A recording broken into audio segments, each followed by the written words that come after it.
Si pudiera volver atrás, nunca habría tomado esa decisión. Pero cuando tienes 22 años y crees que lo sabes todo, las advertencias suenan como miedos de gente que no entiende tu vida.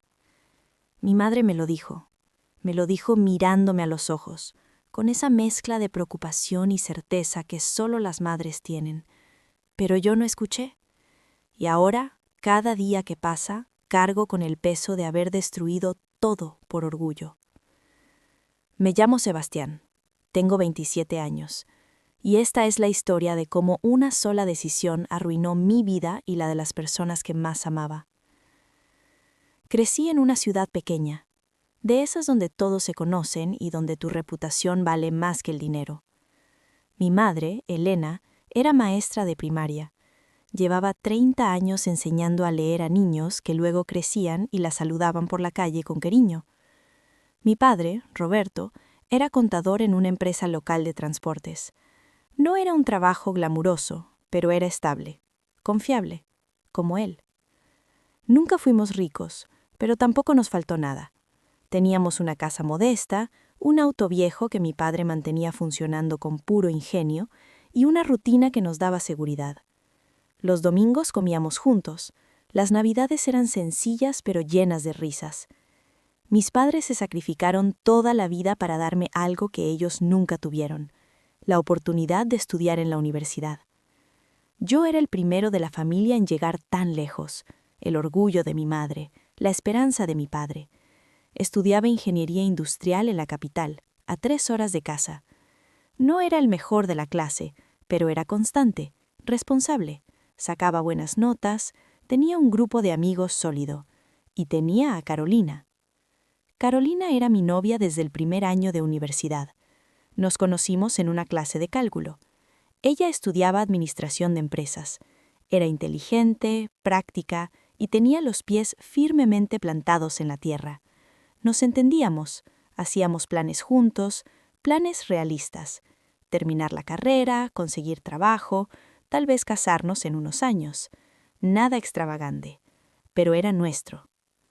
Todo iba bien hasta que llegó el 4.º año y hasta que conocí a Marcos.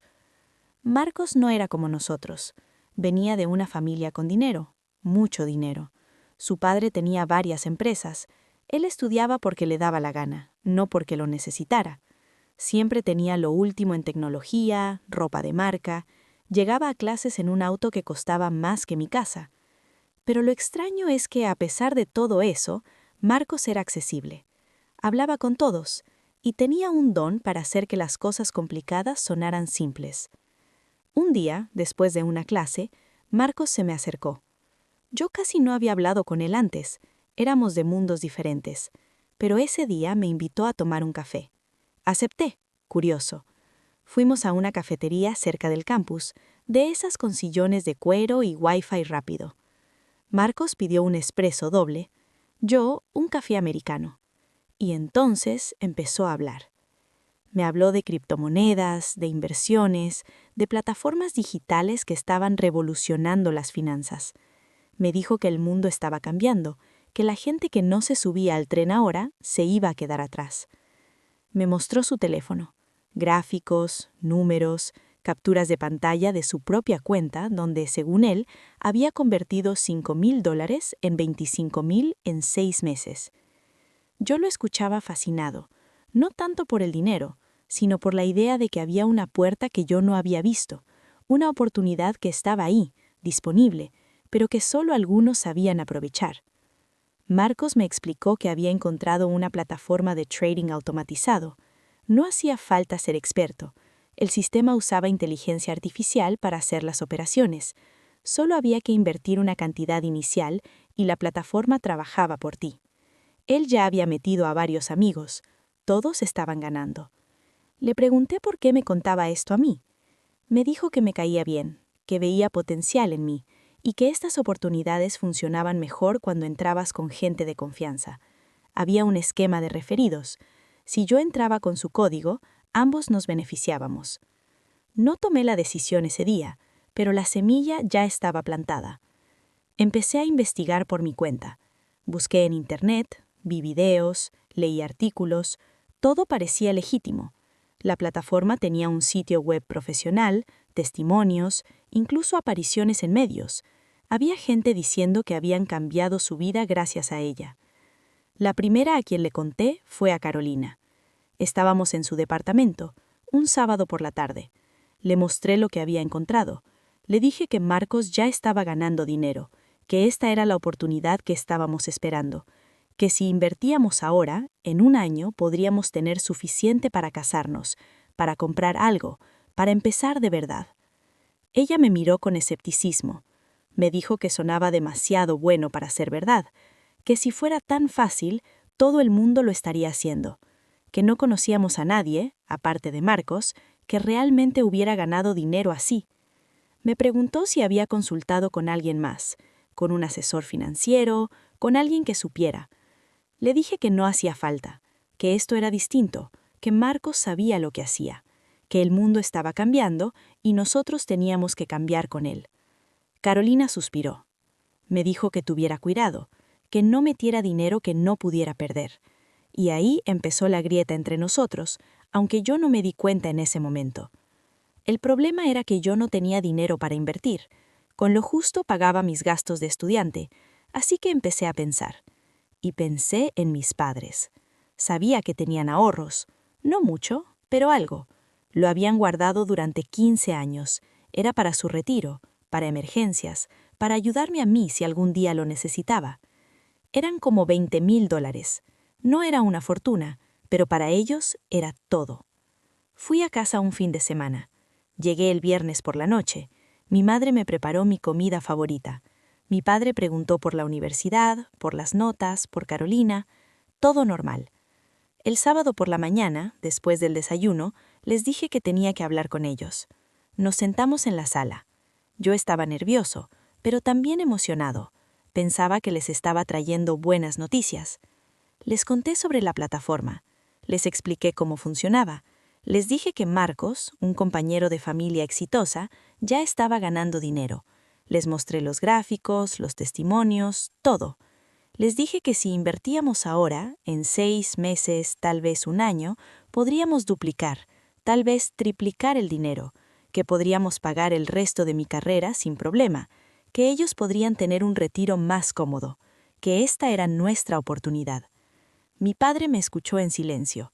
Siempre fue así, callado, reflexivo, tomaba las cosas con calma. Mi madre, no. Me miró fijo, con esa mirada que solo las madres tienen, esa que te atraviesa, y me dijo, Sebastián, si algo suena demasiado fácil es porque algo está mal. No metas nuestros ahorros en algo que no entiendes. Por favor, te lo pido. Le dije que sí entendía, que había investigado, que esto era distinto, que no era un esquema, era tecnología, que Marcos sabía lo que hacía. Ella insistió. Me dijo que ella y mi padre habían trabajado toda la vida por ese dinero, que no podían arriesgarlo, que si yo quería invertir, que invirtiera mi propio dinero. Ahí me enojé.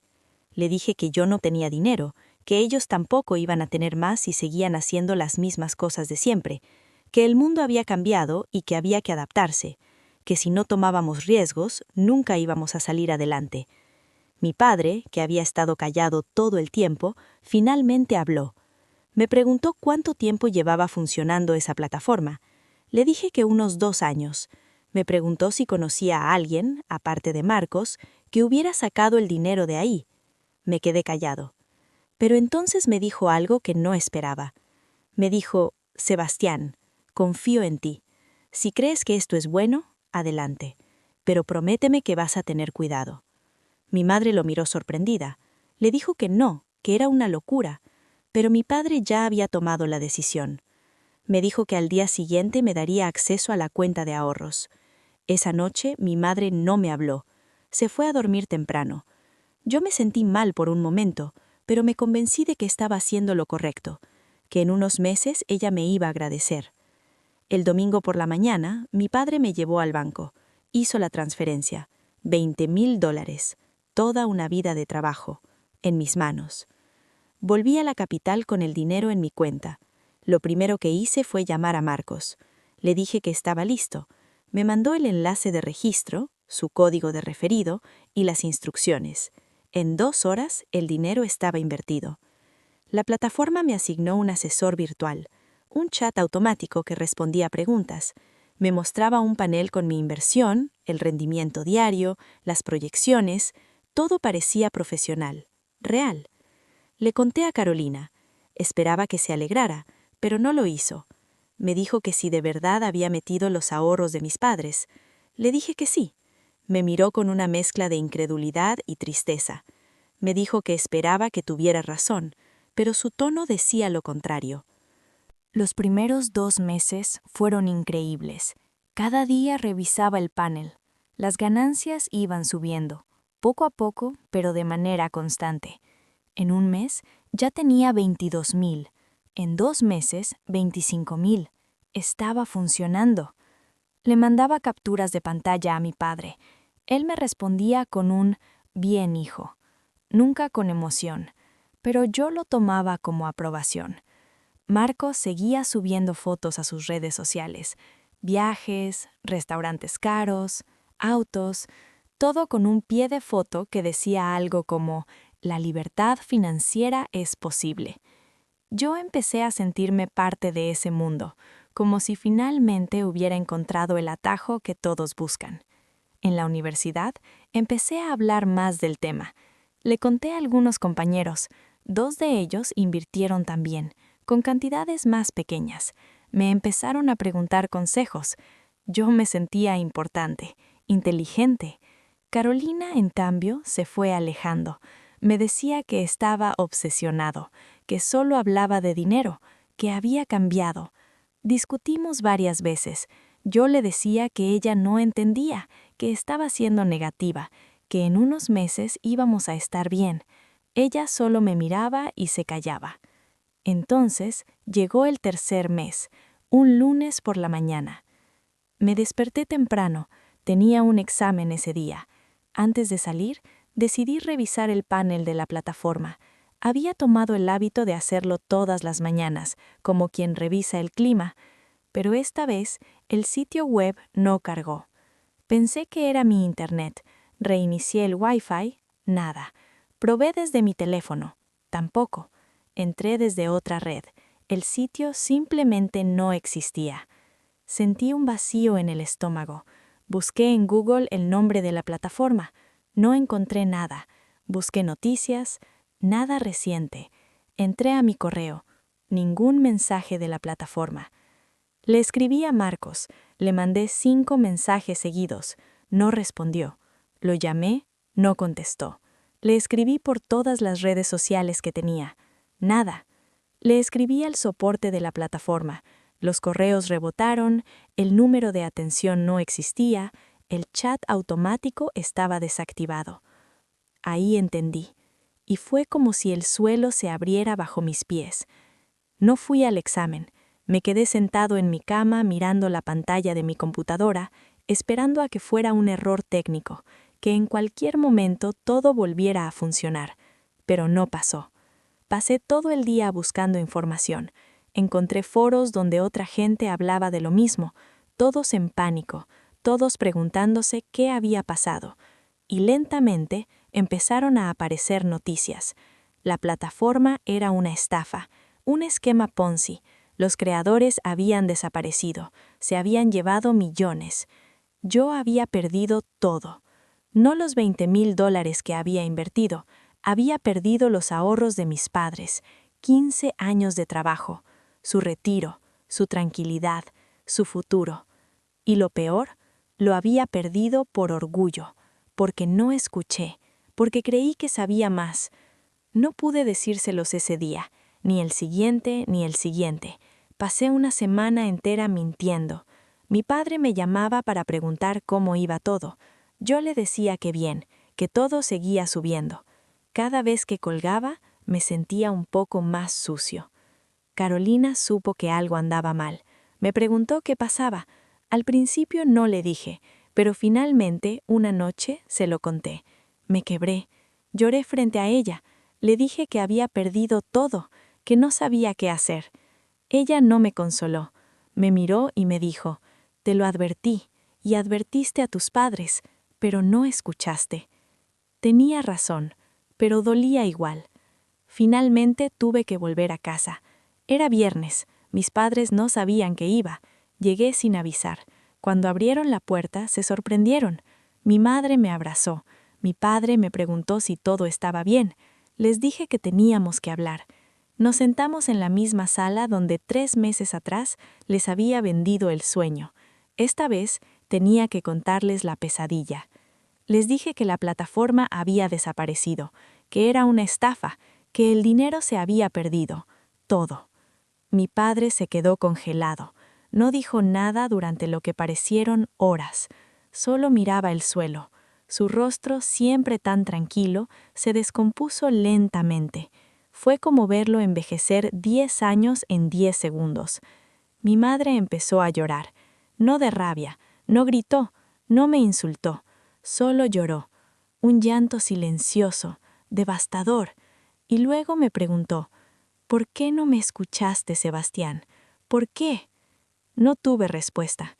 Mi padre finalmente habló. Me preguntó si había alguna forma de recuperarlo. Le dije que no, que la gente detrás de la plataforma había desaparecido, que no había a quién reclamar. Entonces me hizo la pregunta que me rompió. ¿Y ahora qué vamos a hacer? No lo sé, le dije. No lo sé. Esa noche me quedé en mi cuarto de infancia. No pude dormir. Escuché a mi madre llorar en su habitación. Escuché a mi padre levantarse a las 3 de la madrugada y caminar por la casa. Escuché el peso del silencio que yo había creado. Al día siguiente, mi padre me dijo que tenía que volver al trabajo. Había planeado retirarse en 2 años. Ahora no podía. Iba a tener que trabajar hasta quién sabe cuándo. Mi madre me dijo que me perdonaba, pero su tono decía otra cosa. Me dijo que lo que más le dolía no era el dinero, sino que yo no hubiera confiado en su instinto, que hubiera elegido creerle a un desconocido antes que a ella. Volví a la capital destrozado. Carolina cortó conmigo 2 semanas después. Me dijo que no podía estar con alguien que no escuchaba, que no medía consecuencias, que había destruido la vida de su propia familia por ambición. Me dijo que me quería, pero que no me reconocía. No traté de detenerla, sabía que tenía razón. Dejé la universidad, no tenía cómo pagarla, y ya no tenía fuerzas. Conseguí trabajo en un supermercado, después en un depósito, trabajaba 14 horas al día. Todo lo que ganaba se lo mandaba a mis padres, pero nunca era suficiente. $1,000 al mes no reemplazan 20,000 de golpe. Marcos, por cierto, también perdió dinero, pero su familia lo respaldó. Siguió con la carrera, terminó la carrera, ahora trabaja en una de las empresas de su padre. Lo veo a veces en redes sociales. Ya no sube fotos de inversiones, ahora sube fotos de su trabajo, de viajes familiares, como si nada hubiera pasado. Para mí, en cambio, todo cambió. Mi padre tuvo que volver a trabajar a los 65 años. Consiguió un empleo en una ferretería, 8 horas al día, de pie, levantando cajas. A veces lo veo y se le nota el cansancio, pero nunca se queja, nunca me reclama, y eso duele más. Mi madre sigue enseñando, pero ya no habla de retirarse, ya no hace planes, solo vive el día a día. Cuando voy a visitarlos me trata con cariño, pero hay una distancia que no estaba antes, como si algo se hubiera roto para siempre. Han pasado 4 años desde aquella decisión. Sigo trabajando, sigo mandando dinero, sigo sin haber terminado mi carrera. Vivo solo en un departamento pequeño, en un barrio alejado. No tengo pareja, no tengo proyectos, solo tengo la rutina y la culpa. A veces me pregunto qué habría pasado si hubiera escuchado, si hubiera confiado en la advertencia de mi madre, si hubiera sido menos arrogante. Probablemente habría terminado la carrera, estaría trabajando, más vez casado con Carolina. Mis padres estarían tranquilos, disfrutando su retiro. Pero no escuché, y ahora cargo con las consecuencias todos los días. No cuento esta historia para que alguien me perdone, no busco compasión, solo cuento lo que pasó, porque esta es mi realidad, y es la realidad que yo mismo construí. Esa advertencia de mi madre sigue resonando en mi cabeza todos los días. Si algo suena demasiado fácil, es porque algo está mal. Tenía razón, siempre tuvo razón. pero ya es tarde. Si pudiera volver atrás, la habría escuchado, pero no puedo, y con eso tengo que vivir.